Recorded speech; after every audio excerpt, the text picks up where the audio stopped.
ici BDC Ace Esther, ok.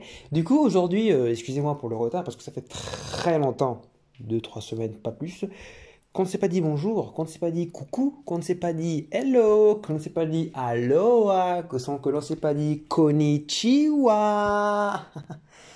Du coup, en fait, j'ai été occupé ces derniers temps parce que non seulement j'ai eu les cours, la fin de mon année académique à l'université, et aussi, déjà, j'ai eu plusieurs sorties, plusieurs programmes avec mes friends, mes amis.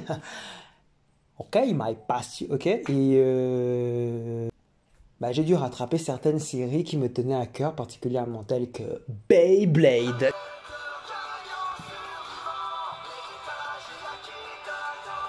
Beyblade Burst Turbo. Dans cette série, il y a un banger. Mais moi aussi, frère, remarqué un truc assez important dans l'univers de Radiant. C'est une transition un peu, mais c'est une chaîne radio, hein. Fallait pas vous attendre à une vidéo sur le partenariat économique, voilà. Mais en tout cas, ça m'a fait remarquer un détail très important dans le monde incroyable et magnifique de Majestueux Radiant. Il n'y a pas de rivalité et il n'y a pas de compétition. Oui. Alors, là où on prend l'exemple de Naruto, qui a une certaine rivalité avec ses camarades pour devenir les meilleurs ninjas du monde, même si avec Sasuke c'est un peu compliqué. Mais bref, Naruto, il y a le concept de rivalité. Dans Dragon Ball, il y a le concept de rivalité. Dans One Piece, pas vraiment. Bon, rivalité, on va dire que ça vient après, avec Teach, avec Eustace Captain Kid. Ok, voilà, le concept de rivalité est présent dans ses œuvres. Mais, quand je parle de rivalité, j'entends deux individus, antagonistes et dérotagonistes, qui ont le même objectif. Seth, dans le monde incroyable et magnifique du monde majestueux du Radiant, est l'unique individu à chercher le Radiant, à vouloir le trouver et à le pulvériser. Et même si dans la mesure où il trouve un rival avec le même objectif, je ne pense pas que Seth le verra comme un rival, mais plutôt comme un allié.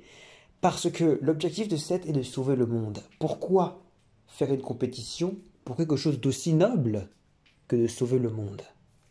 Vous pouvez mettre ça en sujet de philosophie. Bon.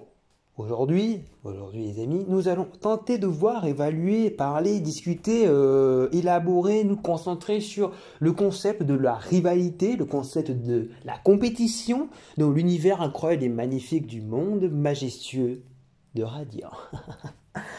Oh yeah.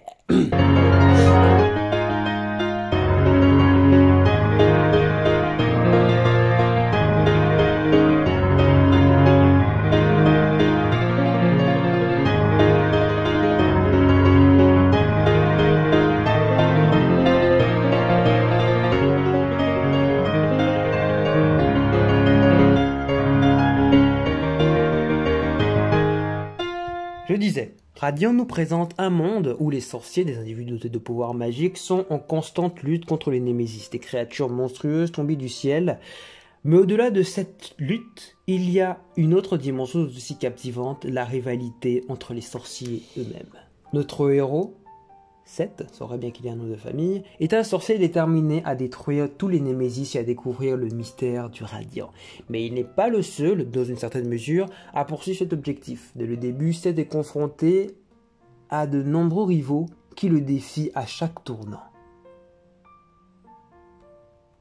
Prenons l'exemple de Dragunov, véritable miroir de Seth vis-à-vis de la découverte d'un milieu assez hostile dans le monde de Radiant. Un capitaine de l'Inquisition qui voit en Seth une menace, mais aussi une opportunité de prouver sa valeur. Leur relation est marquée par une rivalité féroce, c'est-à-dire chien-chat, mais il y a aussi un respect mutuel qui grandit au fil et à mesure du temps. Et aujourd'hui, maintenant que les deux individus se retrouvent du même camp, c'est-à-dire contre l'Inquisition, je pense qu'on peut véritablement parler d'alliés potentiels entre les deux. Et que dire de ses compagnons Mélie et Doc? Si Mélie apporte un soutien indéfectible, elle n'hésite pas à se mesurer à Seth pour l'aider à grandir. Quant à Doc, malgré ses peurs et ses doutes, il trouve en Seth une source d'inspiration, entre guillemets parce qu'il a quand même peur, et de motivation pour surmonter ses propres démons, notamment face au Domitor. Cette compétition n'est pas seulement une question de rivalité directe, mais elle se manifeste aussi à travers l'entraînement intensif, les défis personnels et les moments de camaraderie. Okay? Chaque personnage pousse les autres à se dépasser, créant ainsi un environnement où la croissance personnelle et la quête de puissance vont de pair. Mais Radiant, c'est aussi une histoire de liens humains. Les rivalités et les compétitions ne sont pas seulement conflits, elles sont des opportunités de se découvrir soi-même et de tisser des relations plus profondes. C'est à travers ces rencontres et des confrontations apprend autant sur lui-même que sur les autres, notamment lors de la Vroom Vroom Cup Survival, où lorsqu'il revoit Taj, il apprend ce que c'est que le Fantasia pour les autres, que ce n'est pas seulement une forme d'arme, mais c'est aussi quelque chose qui peut donner d'autres choses cool. Ouais, là, j'ai pas trop développé, pas trop argumenté, mais bref, le Fantasia n'est pas qu'une arme, c'est aussi un cadeau. J'aurais dû mieux travailler cette scène. En fin de compte, la rivalité et la compétition dans Radiant ne sont pas là pour diviser, mais pour unir. Elles sont le moteur d'une aventure épique où chaque personnage, avec ses forces et ses faiblesses, joue un rôle crucial dans la quête de l'inaccessible Radiant. Bien. Alors, c'était une très courte vidéo parce que bon, le sujet n'est pas très... voilà. Disons que Seth, tout au cours du récit, ne rencontre pas vraiment de rivaux, mais plus des antagonistes, mais plus des obstacles à son évolution. Donc du coup, je crois que j'ai plutôt tout dit. Je vais reprendre mes aventures et rattraper Beyblade Turbo.